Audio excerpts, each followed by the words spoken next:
Hey guys, welcome back to Young Americans Abroad. My name is Austin, And my name is Patrick. and thank you guys for joining our show. Yeah, we got AVT and PAT. They talking about young Americans overseas. We got McKinney, Pulisic, Reyna, and Des. Got that red, white, and blue. USA on the crest from England, Germany, from Belgium to Spain. Racking up all the medals on the trophy train. Got one thing on their mind, we're skill and some love. One day we can say we will win the World Cup. Well, guys, it's great to be back this week. And Pat, we had so much fun talking about, some players that should get a transfer this summer, should look to transfer. We wanted to follow that episode up with another fun one this week. Yeah, you know what? It's just that time, right? The season's winding down. We have a huge summer ahead, an even bigger fall and winter, right? To Qatar. That's just great to say that. I feel so relieved, but also Right. just ready, right? So we have a lot of hot topics for you. So we're really excited about this episode. Yeah, and today we're going to be looking at basically 5 players that we think should get a look this summer in what games we have coming up, right? We've got some friendlies this summer. We got some Nations League matches, and we've got a lot of players who have really done well this spring, in some different situations, right, Pat? We've got a lot of different situations we're going to discuss today. And we're just excited to take a look at some players that throughout the qualifying cycle, didn't really get maybe their fair shake. But hey, we think Greg should give them, a second chance this summer and kind of see what they can do for us. Yeah, and that goes to show, Austin, right? And like we've covered, right? Our boys abroad to even the guys in MLS, we have so much depth now, and where the program's going. We have a lot of guys, right, stepping up, eager to be a part of this ride, right? This wave that we're on as a program. To this, not only just a golden generation, but for many to come. So a lot of guys knocking at the door there that need that chance. Yeah, and I think, to get right into it, we're going to start off with number 1 today, and that would be Joe Scally. So Joe Scally is someone, I've seen a lot of this year. He's someone that I know our fan base is super excited about, right? All U.S. soccer fans, if you're, a follower of the Bundesliga even, know of Joe Scally and have been really impressed with what he's been able to do for Gladbach this year. And I really think, we need to see more of him this summer, right? We got to see a little bit of him, getting called up to camp. We actually didn't really get to see any of him. Greg got to see some of him. And again, we were so excited about that, right? We thought he was going to get some minutes, and unfortunately that didn't really work out. So, to go into his season a little bit so far, right? He's played a little over 1,900 minutes in his first Bundesliga season for Gladbach. Again, Gladbach's not had the best of seasons, but I really think Joe has made the most of it, right? He really broke in right away at the beginning of the season, got to play against some really tough teams, actually started against Bayern 2 times early on in the season, and really looked the part, right? He came out of the gates firing on all cylinders. I think he even won their player of the month for the month of August or September, one of those early months there in the fall, and really, came out hot, right? Can't really say it any other way. Really looked comfortable playing against some of those better teams. And I would say his form's kind of settled out a little bit, right, Pat? We don't see him playing at that same Right. super high level. But again, I think it really does show that he's gotten, again, 1,900 minutes in a top 5 league at the age of, 18, 19 years old. I think that's a really impressive feat.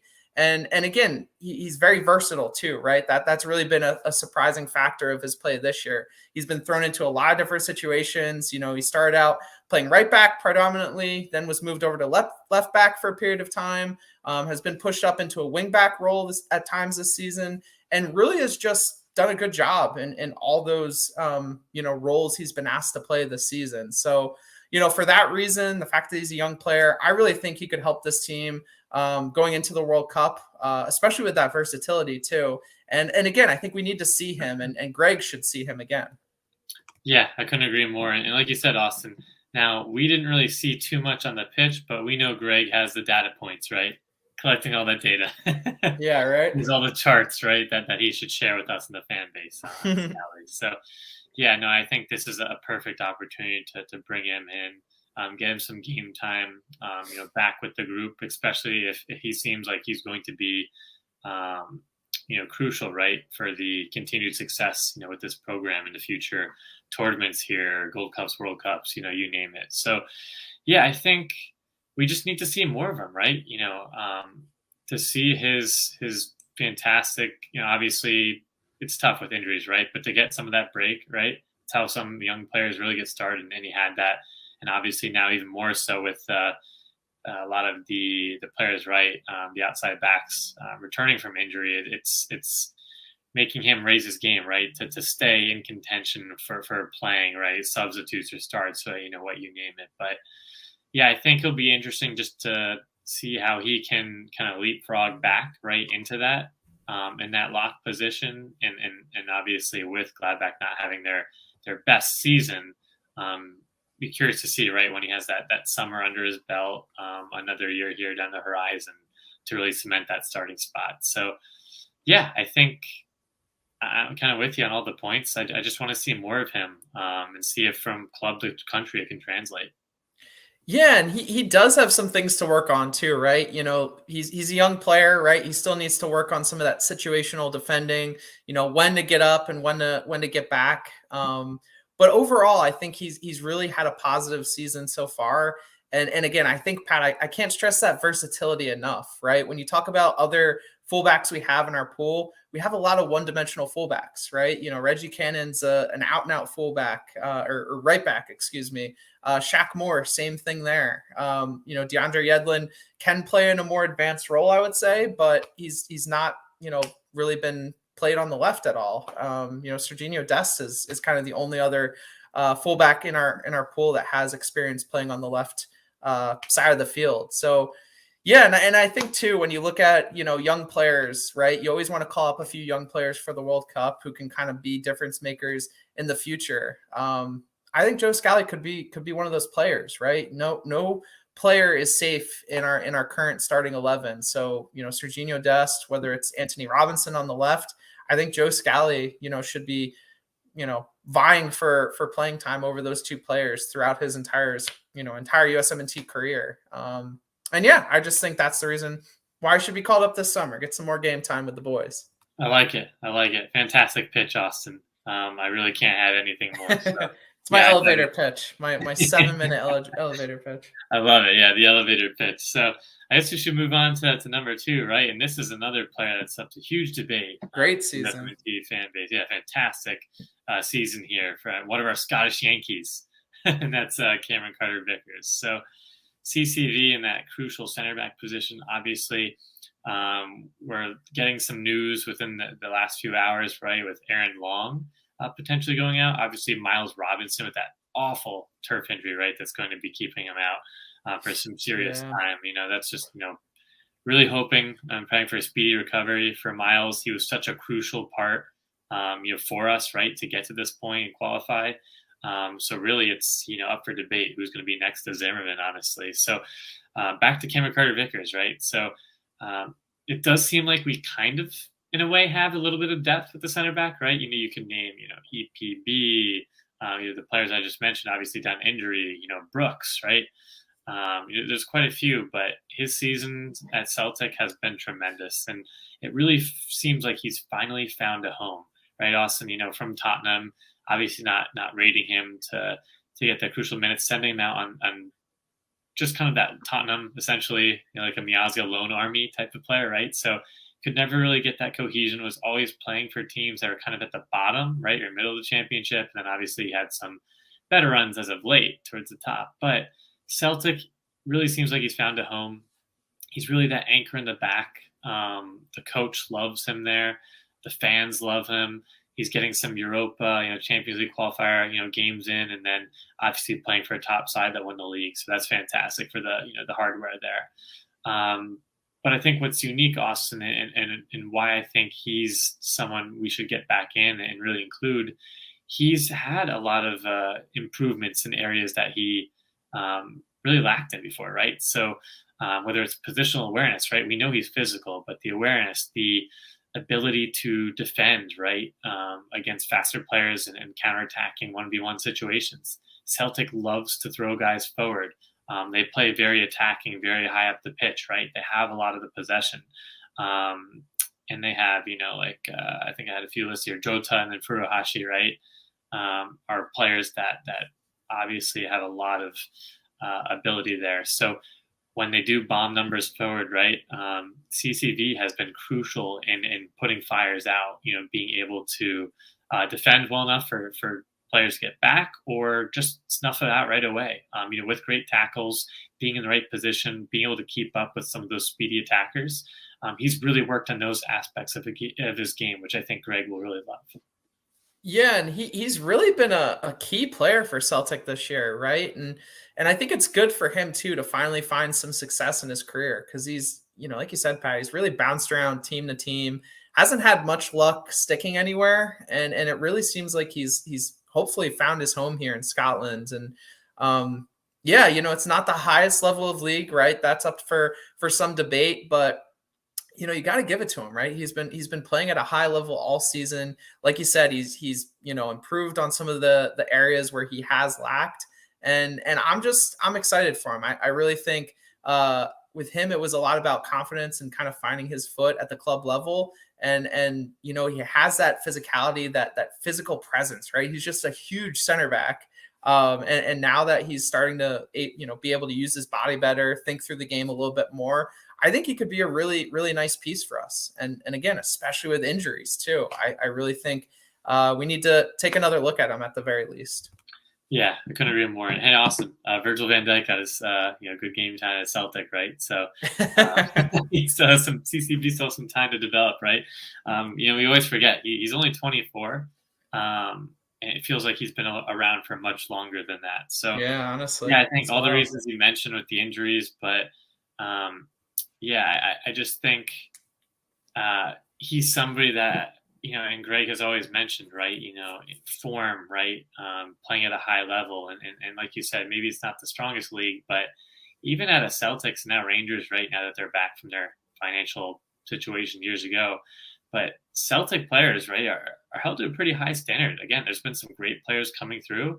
The players that they have, right, are ones that are either maybe getting transfers, right? Obviously, he's getting even rumors or looks back to even the Premier League, with Newcastle and other teams like that. So even to play at a team like Celtic, takes a lot of quality. There's a reason why they've been at the top for so long, and why they're held to such a high standard in the league. They're supposed to win the cup, the league title every time, and then obviously make some noise in the Europa League, and then obviously with the Champions League now and the Russia situation, they don't have to go into the playoffs, right? They're right into the group stage. So again, I just think that pressure, that level of standard that he was put to, and to really kind of be that marshal and anchor in the back for such a world-renowned club, honestly, I think will be really important if he is to called up here, Austin, and gets that game time, handling the USMNT pressure, handling potentially Qatar, right? I think those factors to his game will also really benefit. Yeah, and one last point here, something I thought was really interesting when I saw it. He's played 43 times for Celtic, which is the most of any other team he's played with. So that's unbelievable. Again, it just goes to show he's bounced around from club to club so much, and just having one season where there's been so much continuity for him, so much, just so much success, right? Just so much playing time, so much, just success. I can't really say it any other way. Austin, sense of belonging. Sense of belonging. Yeah, that's really something that you can't forget about. I think it really will help players develop when they go to a place and play in a situation where they feel valued. And I think that's what you're seeing with Cameron Carter-Vickers this year, is just finding a home and finding a place to kind of thrive and find success the way we thought he was going to, a little while ago. So yeah, I think that's another great shout. Another player that has gotten a lot of fanfare recently, from, a quote Greg Berhalter had recently, that would be Malik Tillman. So Malik Tillman is, a 19-year-old dual nat, German-American player, someone, again, who has been rumored to be the name that Greg Berhalter is talking about when he said, that there's a young dual net that we're looking at calling up this summer. Again, I'm not sure how much truth there is to that. Him being that player that he's talking about. I think there's a few other names you could kind of throw out there as well. And it doesn't seem like anyone has any true traction on that conversation. But, I think Malik Tillman is a really interesting prospect and someone we've covered on the show for, a period of time, right, Pat? We've been talking about him, I feel like, since he was, 16 or 17. So, just to go into him a little bit more, he's the brother of Tim Tillman, who is also, German-American player, currently at Greuther Fürth, a player that also would be, has been rumored in the past to think about playing for the U.S. and it's never really come to fruition. But I would definitely say Malik's a little bit more talented, as harsh as that may be. When you look at him as a player, he's really a center forward, striker, cam type of player. He likes to play centrally. He can also play out on the wing at times, but he's not someone that's going to blow by you with his pace, right? He's not one of those streaky, speedy players. He's someone who just has a lot of really all around, good talent. He's comfortable with the ball at his feet. He's comfortable, turning and taking players on in and around the box, playing quick, with other players. And again, he's just, one of those typical Bayern players, right? Very good fundamentally, has a good IQ, right? Makes some good runs from time to time in the game, or in games. And this year he's actually, made his debut for Bayern, has gotten some game time. So it feels somewhat similar to the Julian Green situation of 2014, I must say, but I do think there's a little bit more substance here than what we saw with Julian getting called up. And I also don't think he's holding Greg for ransom as Julian might have to Jurgen. Yeah. It's just thinking back, funny situation, right? So yeah, I think it does feel a little bit different in terms of Malik. Obviously, Bayern is a huge club, right? But somebody that they seem to rate, pretty well. Notice it and understand his abilities, right, and what he can do and develop into. So I think why not, right? It really can't hurt to get some of these duels involved. We've had some great, you think about duels like Jermaine Jones in that case, right?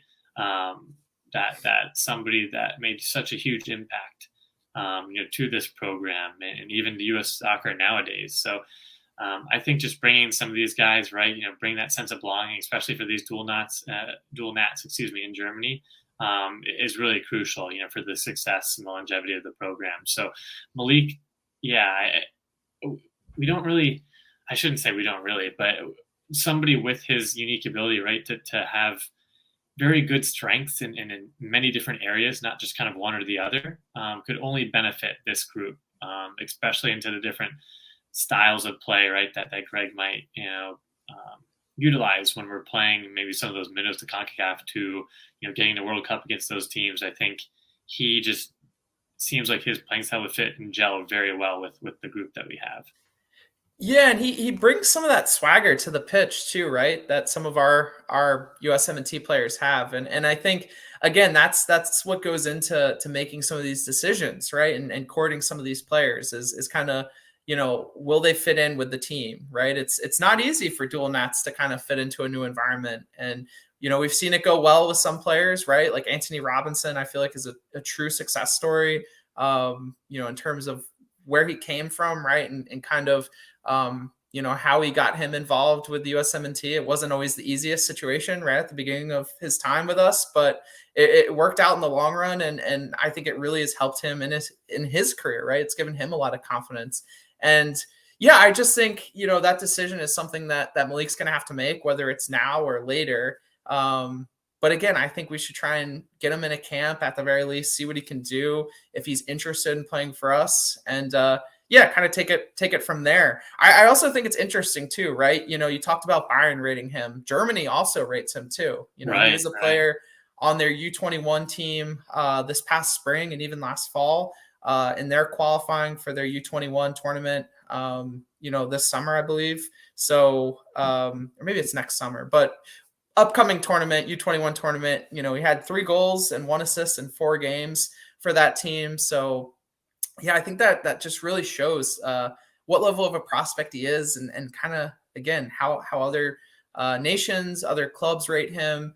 And again, I think it's about finding these types of players, finding Yunus Musa, for example, right? We didn't know much about him and where he's going to fit in with the USMNT, but got him in some camps, realized he's better playing centrally. And now he looks like, one of our best midfielders, looks like he's going to be a diamond in the rough for many years. And again, I think that could be the case with Malik. Obviously, it might not be, but again, you won't know until you get him in camp.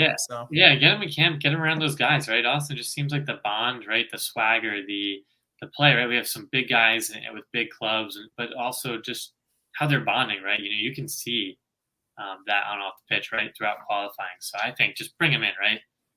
Exactly. That's the recruitment pitch because the players can do the rest, right? So I guess we'll move on to numero 4 here. This is a unique player because obviously being young Americans abroad, we don't really cover that many, from the MLS side.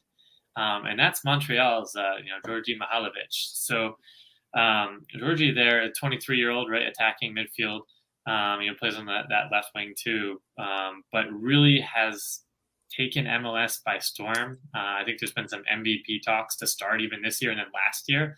A tremendous season here. So I think since the start of the 2021 season, being some stats here with MLS and the CCL games, almost 4,000 minutes, 3,900 with 10 goals and 18 assists there. So, take what you want with those stats, even to start this year with 10 MLS games this season, 5 goals and 3 assists. So the production's there. We've all seen the highlights.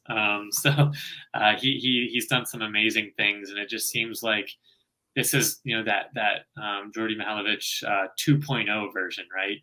He had a rough time with the U.S. and was kind of pretty heavily criticized, and just seemed like I don't know if it was the spotlight or, again, some players' games from club to country don't exactly translate. And obviously it was an interesting time for the program too, right? But it just seemed like maybe the moment was a little bit too large there to step back, really focus on his club career, and it's done wonders for him because he's really picked up the productivity in terms of stats, right? So that free-flowing attacking player in the final third, really good again from coming out wide, drifting in with Kyoto underneath him, Montreal. They have a really good chemistry and connection, and he's able to really see the field, right?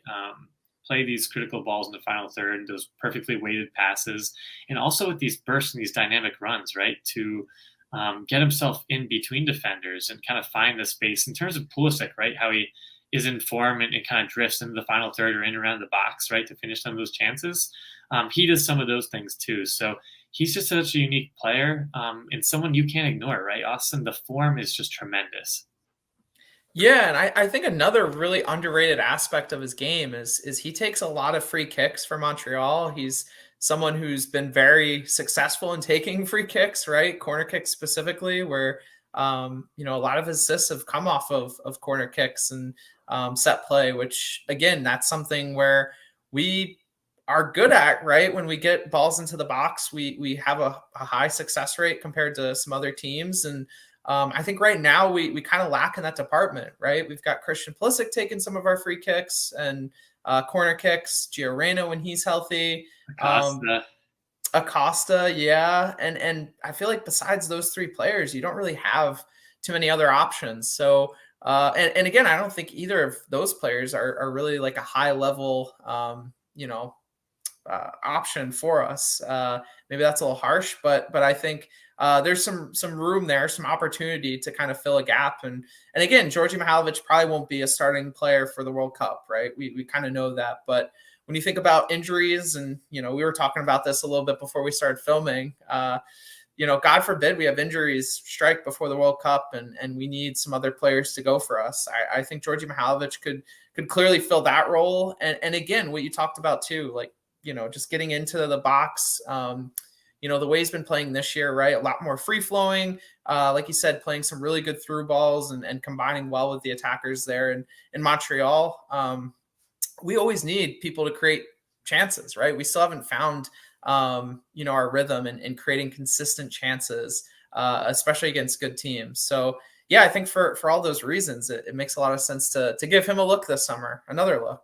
Yeah, and we were talking off camera about this, but confidence, right? Give him that other look, get him with this group, on the training pitch, with the locker room, with Greg, right? Um, he's again a player that we just need to see him right with the national team again, get him some game time because very much that confidence player, right? That you brought up really good points where if he's firing on all cylinders, he's going to be a huge asset to us. But again, some of the shaky moments, right? Maybe it's again, I'm just thinking of examples where we're coming across some pretty solid teams in guitar, right? Like in England, right? It's going to press and we need players that are composed, right? Not too big for the moment, can handle that, right? Maybe a few errors there, or really be quick thinking, minimize on those turnovers, and just be really efficient, and fast thinking with all the pressure, right? And being in a World Cup, so confidence is huge for him, and I'm really hoping it can translate to the national team. Yeah, and he's got a funny personality too, so I feel like he'd be another one of those good locker room guys. Yeah. Yeah, at the very least, I mean, that's not an underrated attribute, right? We need kind of that good presence at the World Cup, and again, I don't think that's going to get him into the team over someone else per se, but if he gets into the squad, integrates well, like you said, and can kind of claim his spot, then I think that's just another plus. So, yeah, I guess with that, we'll go into our final player for today. And this is a player, we've seen a lot more of in the past year. And again, I'm not sure where he fits in with our full team. If we took, a full healthy 23 or 26 to the World Cup in 2022 later this year. But that player would be Alan Sonora. So again, this is, another dual nap player, Argentinian American, 23 years old, primarily a cam, right? Likes to create from midfield, really loves to attack. He's definitely a playmaking midfielder and someone who's just been in really good form this year, Pat, right? He's got, I believe it's 2 goals and 1 assist in his last 5 games. Actually scored a goal off of a free kick recently. And just seems to be really playing well in Argentina. Really, really good creator, right? We don't have too many creators in our team. So definitely someone I think we should take a look at, right? It's hard to really get a good understanding of where he is. Yeah, I couldn't agree more. I mean, he's playing for one of the largest teams right there in Argentina. Great, competition with the South American tournament there to the league, right? Obviously, you could debate on top to bottom, right, with the Argentinian league there. But being kind of that free kick taker, right, being that leader and really cementing himself in the starting lineup there, he's done wonders there and to improve. So that's somebody, again, great form, has really, had kind of a slow and steady, but all positive kind of trajectory, right, in terms of his career development and growth. And still, pretty young, like you said, right, 23, and just can give you so much from the attacking end. So obviously maybe concerns would be some of the pressing, right, physicality and things like that you said, fitting into Greg Berhalter's systems. But on the flip side, there's not many players, right, that can take free kicks and unlock those final third passes and maybe play some of those diagonal balls and really, get our attackers and wingers involved. I think those pros would certainly outweigh the cons, and those can be coachable as he's really adapted to different changing environments and situations as a player. Yeah, and maybe this is me not knowing as much as other people about the Argentinian league, but I'm just fascinated by how that transition would go into the USMNT. And again, I think it's a high level, and I think he's a good player, but I think there's a lot of differences, in some of the play in South America as compared to, players playing in MLS and even players playing in Europe, right? I feel like there's a little bit different of a style. So I'd be really curious to see kind of how, if he's thrown into a camp, how he would integrate, what he would bring to the field that's a little bit different. And again, using his skills, because he's clearly talented. I think he's a very talented player. I think he's someone that, again, warrants a look this summer. But I'm just curious to see how quickly, again, like some of these other dual nats, how he would adapt and kind of showcase his talent in our team. Yeah, and it's just so it's such an odd and unique time, right? Because in a way, the Nations League, it's so hard to measure, right, against a Granada or some of those other teams, right? Like taking a Yeah. grain of salt with the performances, and then obviously with the other friendlies, really reassuring with such a limited time that we have, that we need our group to be, our set group to be involved in those friendlies, right, to prepare for the World Cup. It's such a tough time, right? But I certainly think, again, he warrants time in camp, right, in training to get that feel right with the group. And Greg can really kind of, with his staff, make the decision there. But certainly someone that's continuing great progression, and I think, like you said, deserves a look. Maybe he isn't on that final roster come this one, but as he continues his growth, I think that the sky is still the limit for him. Yeah, and I just want to see more of him too, right? We've seen a lot of highlights recently of him, and I like what he brings to the field. I just want to see him kind of in that USMNT environment, to be completely honest. So, yeah, I guess we'll have to see what Greg does this summer. We had a few more names too. We don't want to get into maybe too much detail with these names, but just a few more players we wanted to throw out there as players to call up this summer and kind of get another look at. So do you want to start us off, Pat? Yeah, I want to start us off with Haji Wright, being the attacking and the striker and forward position of dire need for us. Obviously, we're talking about with P. Fox, Sargent, and you name it, right? So Haji, you can't ignore that as well. He has 13 goals there. Just scored that penalty kick, right? So he's the penalty kick taker for an Austin. I apologize, if I butcher this. I'm gonna try. Is it Antalyaspor? Yeah, I think so. Right. Yeah. Maybe like a 6 out of 10 there, guys. So I apologize. In the Turkish Super League, right? So they're in 8th, right?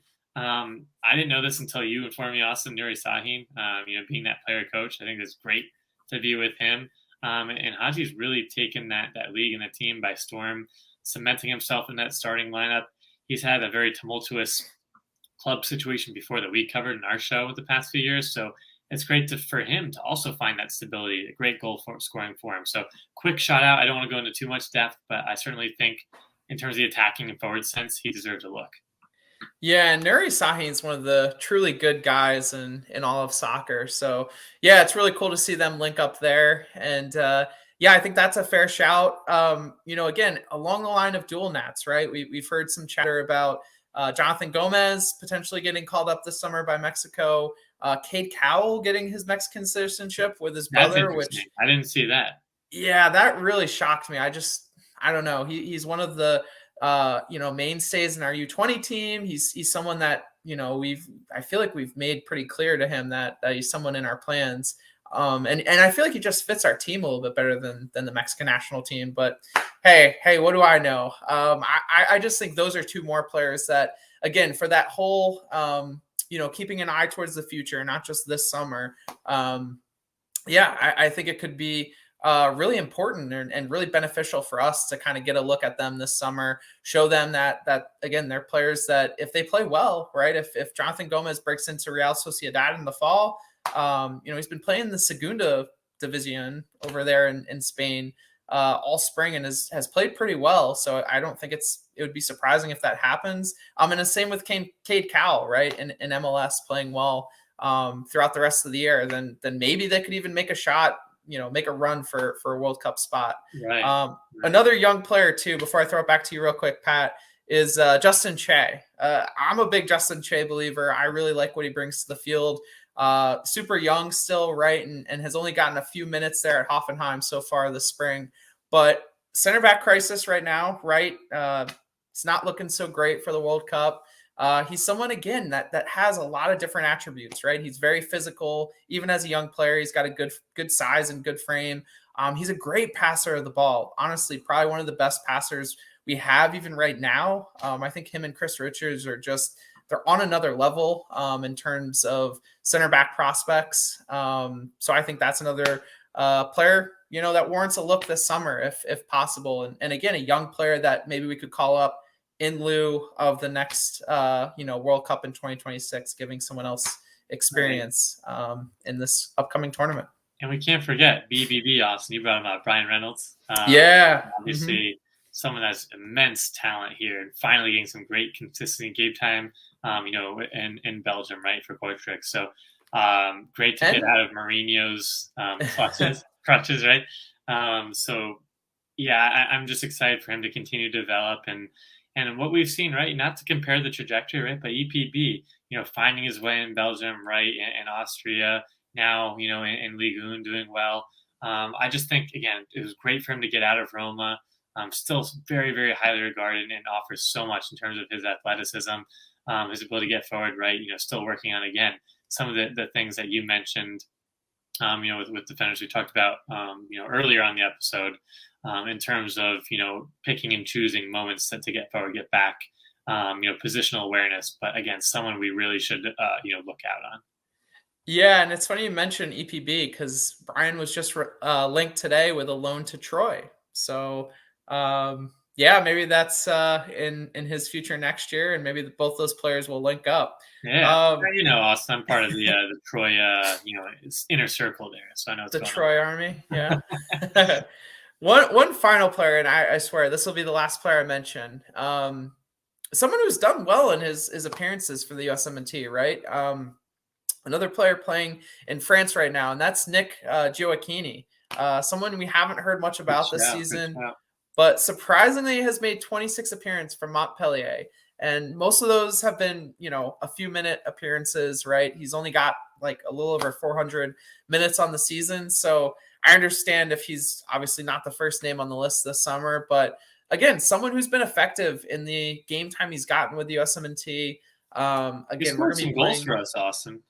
Yeah, especially, last summer at the Gold Cup. Again, the level of play at that tournament wasn't the best, but hey, if he did well against those teams, maybe he can show his skill against, some of the other teams that will play in friendlies this summer and again in the World Cup in the fall. So just wanted to give him a quick shout. I know he's been our boy for a little while. So he has well-deserved shout. And it's just exciting, right?